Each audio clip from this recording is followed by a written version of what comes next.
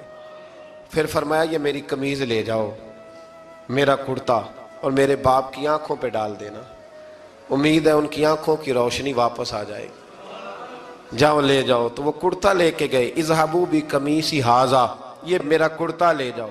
دیکھو اللہ والوں کے وجود سے جو چیز لگ جائے تبرک بن جاتی ہے۔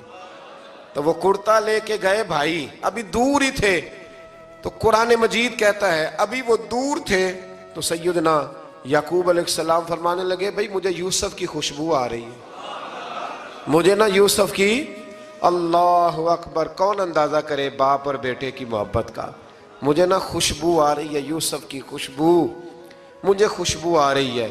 تو حضرت سیدنا یعقوب علیہ السلام کی آنکھوں پہ ڈالا تو روشنی واپس آ گئی۔ کعبہ جی ذرا چل کے دیکھو تو صحیح رب نے آپ کے بیٹے کو کتنی شانیں عطا فرمائی۔ چلو نا، یہ 72 لوگ تھے جو یہاں سے چلے کنان سے، اور ہزاروں کا لشکر لے کر حضرت یوسف آئے، ہزاروں کا لشکر لے کے والد کے استقبال کے لیے۔ اور جب باپ بیٹے کی ملاقات ہوئی تو امام غزالی فرماتے ہیں 4 لوگ دنیا میں بڑا ہی روئے ہیں، ایک حضور بڑا روئے ہیں امت کے غم میں، اور ایک سیدہ فاطمہ بڑا ہی روئی ہیں حضور کے وصال کے بعد، اور تیسرا فرماتے ہیں یعقوب بڑا ہی روئے ہیں حضرت یوسف کے لیے، بڑا ہی، اور چوتھے امام زین العابدین بڑا ہی روئے ہیں واقعہ کربلا کے بعد۔ یہ 4 لوگ بڑا ہی روئے۔ پھر جب ملاقات ہوئی دونوں کی تو اس درد سے ملاقات ہوئی کہ ہر آنکھ اشک بار ہو گئی۔ باپ بیٹا اتنی وارفتگی سے مل رہے تھے، اتنی وارفتگی سے کہ دائیں بائیں انہیں خبر ہی نہ رہی کہ باقی لوگ بھی ہیں۔ حضرت علامہ اسماعیل حقی نے لکھا ہے کہ جناب جبریل امین حضرت یعقوب کے کان میں کہنے لگے بس کریں، اوپر تو ذرا نظر اٹھائیں، فرشتے بھی دیدار کے لیے آئے ہوئے ہیں۔ دیکھیں اللہ کے فرشتے بھی آئے ہیں اس منظر محبت کو دیکھنے کے لیے۔ حضرت سیدنا یعقوب علیہ السلام، حضرت یوسف کی والدہ، اور پھر آپ کے 11 بھائی سارے آپ کے لیے سجدے میں گر گئے۔ تو حضرت یوسف کہنے لگے ابا جی یہ وہ میرا خواب ہے جو میں نے بچپن میں دیکھا تھا، یہ وہ میرا خواب ہے۔ حضرت سیدنا یعقوب علیہ السلام پھر کم و بیش لگ بھگ 23 سال، کچھ نے لکھا ہے 40 سال مصر میں رہے، اور جب وصال ہونے لگا تو حضرت یوسف سے فرمانے لگے بیٹا مجھے یہاں دفن نہ کرنا، مجھے وہیں لے جانا جہاں میرے والد دفن ہے۔ وہاں جا کے وہ دفن ہوئے۔ حضرت یوسف علیہ السلام نے پھر سالوں حکومت کی مصر پر، پھر وہیں ان کی تدفین ہوئی، اور جب تدفین ہوئی تو اختلاف ہو گیا، ہر قبیلہ کہتا تھا ہم نے اپنی طرف یوسف کو دفن کرنا ہے، اس لیے کہ جس طرف ان کو دفن کریں گے خوشحالیاں ہوں گی۔ پھر فیصلہ ہوا کہ سنگ مرمر کے تابوت میں رکھ کے حضرت یوسف کو دفن کیا جائے، اور دفن کرنے کے بعد ایسی جگہ پہ دفن کیا جائے جہاں سے پانی چھو کے گزرتا ہے۔ تو ان کو وہاں دفن کیا گیا، پانی چھو کے گزرتا تھا، لوگ کھیتیوں کو لگاتے تھے اور مصر سرسبز و شاداب رہتا تھا۔